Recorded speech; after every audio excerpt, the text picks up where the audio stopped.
Hi, I'm Angel Tapek, overcome strabismus at the age of 24. Dati, people gets confused whenever they talk to me kasi nga, di nila alam kung saan ka nakatingin since yung isa nag-out. Well, pag dinatanong yun sa'yo, nakakonfuse ka rin kung saan talaga nakafocus yung brain mo. Ang napansin ko lang, mas lumawak yung vision, peripheral views ko sa mga letters. Kasi nga dati, ginagamit kong pointer yung finger ko. Kasi hindi ko na alam kung saan column ako mag-next. Doon ako nahihirapan dati. Tapos ngayon, yun nga, ang lawak, ang bilis ng pagkakatch mo dun sa next column. 3D movie before, flat talaga siya. Tinatanggal ko yung glasses pag nasa sinehan kasi obstruction siya sa akin pag nanonood ako. And yung parang sabi nung mga kasama, pag lumalabas silang sinahihilo daw sila, na parang hindi maganda yung feeling after nung movie kasi nga parang nagpa-pop up na siya. Daw. Which hindi ko pa naman na-experience. To those people who have strabismus or amblyopia, don't be discouraged to seek assistance to specialist. Dati akala ko wala na rin pag-asa sa eyes ko.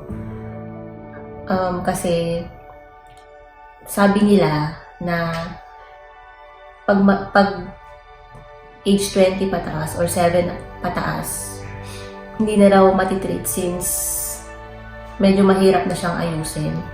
Until I found vision therapy. Ang bilis ng progress as long as i-help mo yung sarili mo, i-encourage mo yung sarili mo, and nakakatulong din yung encouragement ng bawat therapists and doctors. Huwag kayong mawala ng pag-asa dahil vision therapy helps a lot of people, change a lot of people. It's not just surgical. For me, mas okay pa rin yung magte-therapy ka kasi hindi lang mata ang problem when it comes to vision therapy. As to yung case natin na may strabismus, kundi kailangan nating baguhin yung overall, kailangan i-train yung overall like brain, how we move, and yun, not just only the eye. To those people who have strabismus, amblyopia, don't be discouraged na mag-consult or magpatingin sa specialist because treating strabismus or amblyopia has no age limit. Kasi sinasabi lagi na wala nang pag-asa, malaki ka na, ganto.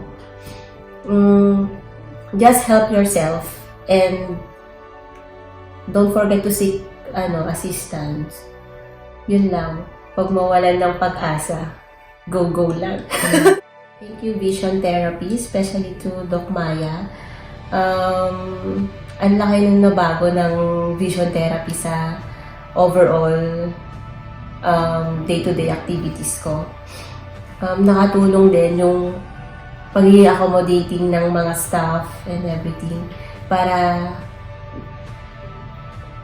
magawa mo yung isang activity during the session. They push you hard pero hindi siya yung sobrang hindi siya it's okay kahit di mo ito magawa. Sobrang helpful yun kasi sa mga patient na like me na sobra talaga na-pressure kapag hindi mo magawa yung isang activity. Thank you, Vision Therapy Philippines. Continue inspiring and changing people's lives. Yun lang.